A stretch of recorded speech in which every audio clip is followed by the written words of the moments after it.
Oh boy, oh boy, oh boy, oh boy. It's me, Kenny Polcari, your host of the party. And today is Friday, August 18th, 2023. And oh my God, it just gets more interesting and a little bit more anxious and volatile as the week goes by. And so what is going to happen today and what are the things you need to know? Well, look, I told you so, weeks ago in July. I said that we were coming into a seasonally weak time of the year. The U.S. economy remains strong. Bonds come under pressure, sending yields even higher. 5% riskless is now the norm, giving stocks a run for the money. Right? And so what do we have for dinner tonight? Well, you need something comfortable. You need something that's going to make you feel warm and fuzzy. So this is not your kid's macaroni and cheese, but it is delicious. Okay, so look, in case you missed it, the U.S. economy continues to show strength. The labor market remains strong. Inflation expectations remain front and center. So the bond market continues to come under pressure as selling intensified yesterday and sent treasury yields even higher. The 10-year is now yielding 4.307%. The 2-year is at 4.91. The 3 and 6 month bills are now yielding 5.5 and 5.51%. 12-month CDs are giving you 5.5%, all riskless. All completely riskless and all offering opportunities to lock in attractive rate. Mortgage rates are now averaging 7.4%. And stocks, they continue to get beaten up, right? In fact, they got kicked in the groin yesterday.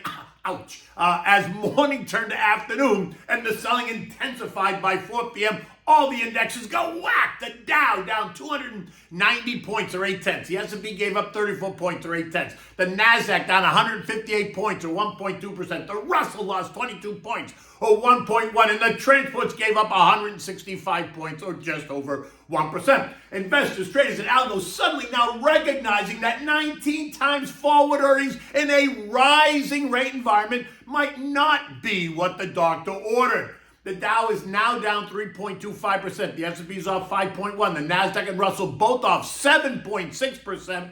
And the transports are down by 6% from their most recent high. Again, it's not out of line. This is not a reason to change your mind, but it is a reason to make sure that you are comfortable with being just a little bit uncomfortable. Again, a 10% correction would be considered normal in regular trading, so the indexes are still acting normal. But we all know that individual names can already be in correction territory, and they would be the ones that are down greater than 10%. And you know what they're all the big names. Meta down 12, Apple down 11, Microsoft down 12, Tesla's down nearly 27%. Right? Ford down 24%, Nvidia down 10%. And those are just the front page names, right?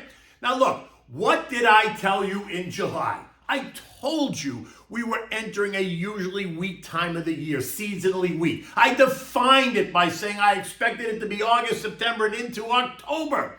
And so far, that's exactly what we're seeing, which is why I continue to tell you to be patient. Aren't you glad that you have been listening and you weren't one of those FOMO buyers 3 weeks ago? Or aren't you glad you stayed in the game and you reinvested your divvies and you added new money to underperforming sectors in the portfolio versus the sexy stretch names in the portfolio? Where did we see yesterday's weakness? Most of the weakness. Where did we see it? Well, consumer discretionary down 1.7%, tech down 1%, communications down 1.2%, home builders down 3.6%, airlines down 1.5%, disruptive tech down 2.4%, semis down 1%. Are you seeing this? What do all these sectors have in common? They're all up more than 15% year to date, with some of them up better than 30% year to date. And so, yes, it makes sense that this is where investors and traders and algos are going to go to get the money, right? When they want to take money from the ATM, that's where they're going to go. We also saw real weakness in the healthcare supply industry after Blue Cross Blue Shield of California said they were going to drop CVS's pharmacy benefit manager in order to work with Amazon and others. CVS was down 8%. Cigna down 6%. GoodRx down 5%. But this weakness was driven by a specific news event, and not necessarily by rising rates, but the overall negative tone in the market surely did not help. Now, while there was red across the board in almost everything, we did see some interest in some other sectors. So think opportunity. Again, coal and natural gas stocks saw buyers. Think BTU, Cracker, Arch Coal, CEIX, and SXC. Energy and oil names saw buyers, right? ExxonMobil, Chevron, Sunchoke. The XLE was up 1.2%. And one of my favorites, APCX, which is a fintech stock, rose 19%. Nothing specific yesterday, but there's been ongoing press releases over the past month detailing its growth. It's been a great story. In fact, I did highlight it in a conversation with Charles Payne yesterday on Making Money.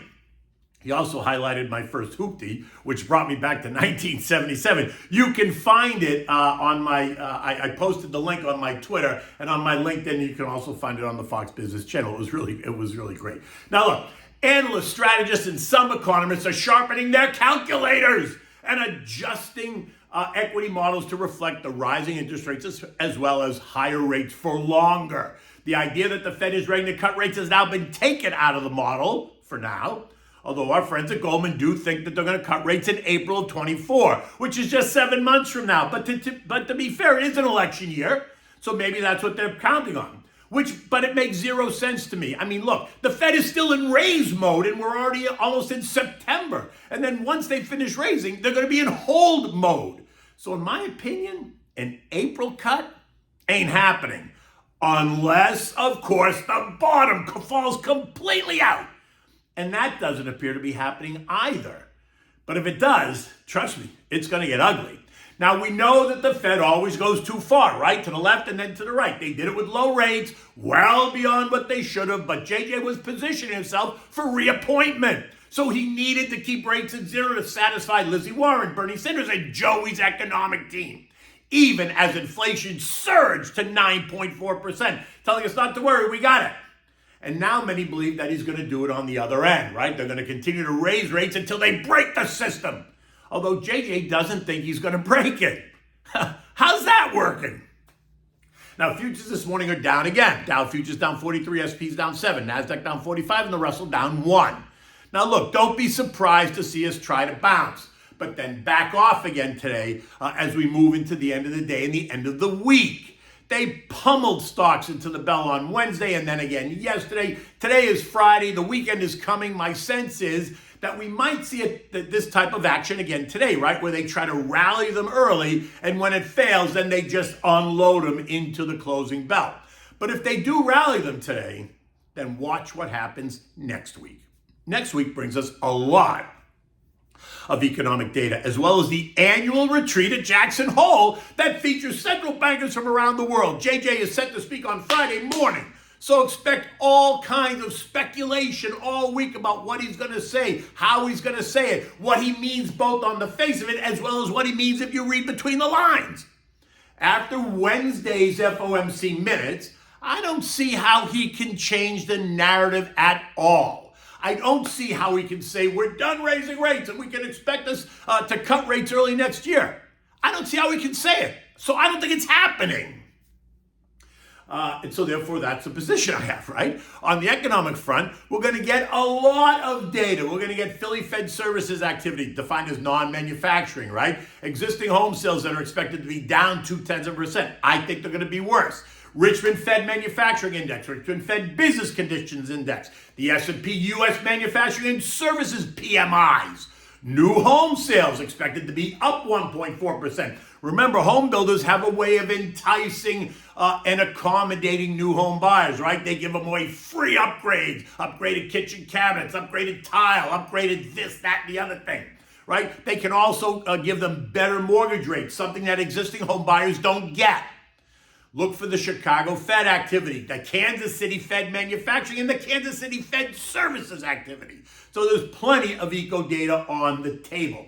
The PCE, right, which is the Fed's favorite inflation gauge, is not due out until the following week, August 31st to be exact. So that data point will not be publicly available when JJ speaks next Friday.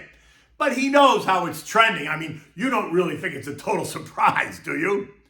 I'm really curious how it factors in the rise in energy and gas prices that took place in July and August, because oil is up 24% and gasoline's up 40% in that time period. The CPI didn't catch it. last month. It will in September, but I want to see how they bury that data point if in fact it raises. I want to see how they bury it in the PC, how they're going to pretend it didn't happen. Oil still trading at $80.40, so nothing new. You know, the dollar index is trading at 103.40, no change. And gold is trading this morning at $19.24, which is up $9 after the bruising it endured yesterday, falling nearly $18 to end the day at $1,918 an ounce. European markets are lower this morning. All market centers down about 0.6%, as investors there also consider what's going on, right? Bonds, which have been under pressure like they have here, are seeing some buying over in Europe today as investors consider that maybe the selling just a bit overdone. And that's causing yields to back off a tiny bit. But no matter, the fact is that investors across the Eurozone are still dealing with the risks of entrenched inflation just like we are. And so I suspect the volatility in both stocks and bonds will continue. Remember, seasonally weak. The news out of China continues to paint a picture of despair. Now there's a new player in the default space, Evergrande, right? The Chinese real estate giant has filed for bankruptcy protection in the U.S. bankruptcy court using Chapter 15 as a shield. Now, Chapter 15 allows for non-U.S. companies to shield themselves from creditors while they go and figure it out.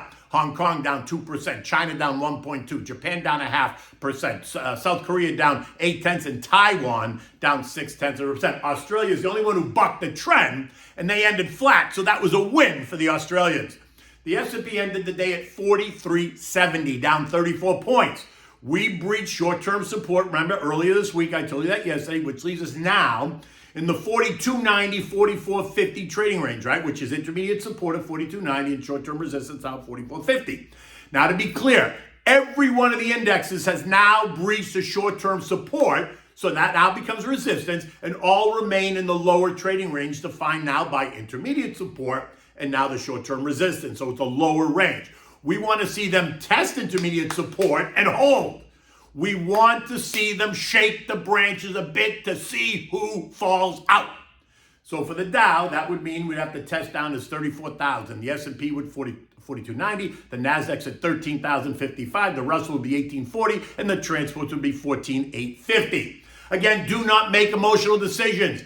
Get comfortable with being a little bit uncomfortable. If you're anxious, put new money into treasuries or just leave it in the money market fund that's now paying you 5%. There is no reason to have to do anything until it feels comfortable for you. But always talk to your advisor. Look, reach out. I'm always happy to engage and discuss this with you. Okay.